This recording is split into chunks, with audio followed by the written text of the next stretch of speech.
right. Let's talk about what Killaz is for. All right, hell yeah. What up? I'm Klep. Don't look at the camera. Look at me. Oh, don't look at the camera. Look at me. Yeah. Killaz can be interpreted in a couple different ways if you'd like. To us, it's bio meaning life. Killaz, we kill it in life, yo. That's the goal, man. Just have a good time through life. Kill it at everything you do. Give 110%. Killaz is a duo of Klep and myself, Saint Sinner. We're not afraid to try anything, and there's nobody who really does what we do. We're like some fucking mutants, some bastards, some fucking killers from the dark side, you know what I'm saying? But there's always a message behind our shit too, you know what I'm saying? Like the song Descent, for example. You know what I'm saying? Like it's gritty, it's dark, but it's talking about fucking up the people who are fucking up this nation. Fucking dark side of corruption and shit. We're taking all that out, you know what I'm saying? We got all of our songs have pretty much hidden meanings if you look beyond the violence and the fucking the gritty dark lyrics, you know what I'm saying? It started off with me and Klep. I was just boredom. He was like, hey, you want to start a group? I was like, fuck it, let's do it. So, you know, we like to go after like racism and going fucking with people's individualities and shit. And we're the underdogs, you know what I'm saying? We've always kind of looked at ourselves as the underdogs and shit. So people that never really had a fighting chance or the underdogs like us, misfits, we represent all of them, you know what I'm saying? All the people who kind of get scoffed at in life or whatever.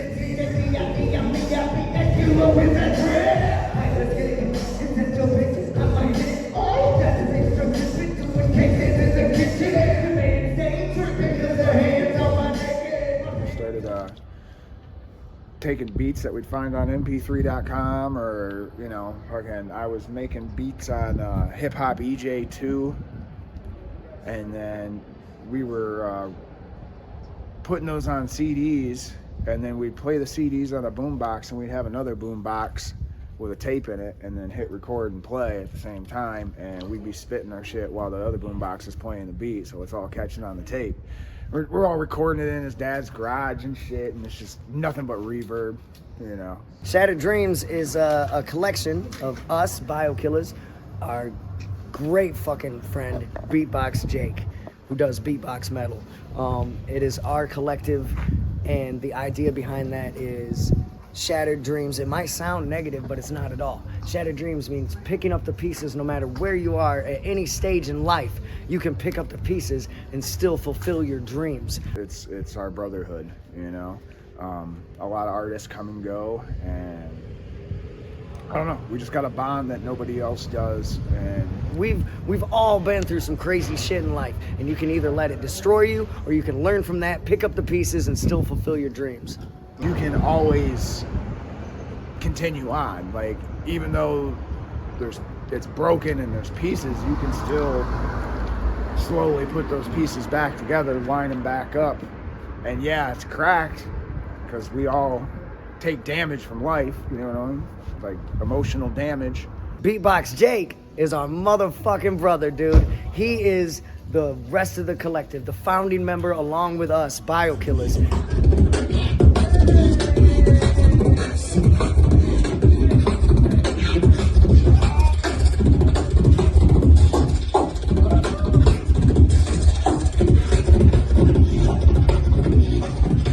Not only is he just like incredible at beatboxing and one of the best I've ever heard, and I've been a follower of fucking hip hop in general since my earliest memories. He does beatbox metal. He does all sorts of crazy festivals. He's opened up for major artists, KRS-One, R.A. the Rugged Man. He's been invited on tours, Three-Headed Monsters tour with R.A. the Rugged Man, Violent J of the Insane Clown Posse, Ouija Mac, Esham, a Detroit legend, a Detroit fucking legend, dude. Esham, shout out to Esham. Beatbox Jake has created his own genre of music. He dubs beatbox metal. There's so much showmanship to it. And not only is he great with the beatboxing, but then he comes in with fucking the guitar riffs and shit. And it's just like instantly just melting your face nonstop and switching it up. At every show, he absolutely captivates the audience. He just grips them and pulls them in with his wide range of skills, from the beatboxing to the shredding. We often throw mixed genre shows, Beatbox Jake never has a problem winning over any crowd of any genre, period. We've done a tour together called the Weekend Warrior Tour last year, and at every single show we did, he stole the spotlight, like straight up. I'd vouch for this man more than anybody else in this game, straight up. It's been a crazy come up for us because we're from a community that didn't support hip hop, and it's slowly coming around, and we got a strong following in the area now. But furthermore, I mean, ever since we started out, man, we've been like with CDRs and shit, dude. Like that shit spread like wildfire. We were on the internet before we knew we were on the internet. Like, so our main focus has always been just keep that spreading, the way, you know, word of mouth. Like, we were in a big underground community back in the day called horrorcore.com with support from a lot of big artists in the underground and a lot of connected sites. Fagolovers.net came around, and they're still big supporters of us, as we are of them, for spreading the underground awareness and putting the love out there for everybody. Shout out to Fago Lovers for that. Horrorcore.com has since kind of fizzled out. It tried to reboot and shit, but that's where we were overseas and shit as teenagers and didn't even know it, you know. So I mean, people talk. Word of mouth is always the best promotion. To me, it's the beginning of it all. I mean, it's been since the beginning of the music career. It's been since I was 13, you know? Like, it's pretty much, I've known it more than I've not. You know what I mean? It's a crazy thing to think about. Like, it's been a part of my life longer than it hasn't.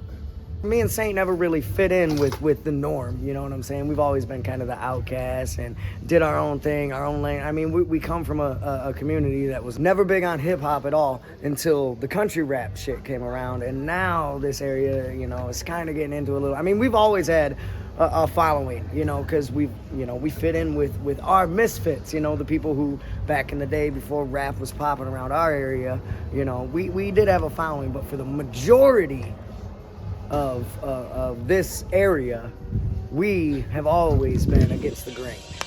Always against the grain. You know, we were never like the majority. So I can remember way back when, jumping up and down on the bed, bumping this old as red Ghostbusters cassette. I like to pretend that I was throwing the dopest concert you've ever heard, and I just threw a fan one of my mom's shirts out the laundry basket. Lit the ornery bastard with a love for music. Wrote my first verse at 13 and believe it was fucking stupid. I hustled through it, a new conduit, and I love to do it. Before I knew it, bumped into a couple of the school kids who also do this. Let's form a group quick, bust out a couple sick flows, and that was it. Though trio was whack, left it at that. It's a duo that you know. 2.0 with a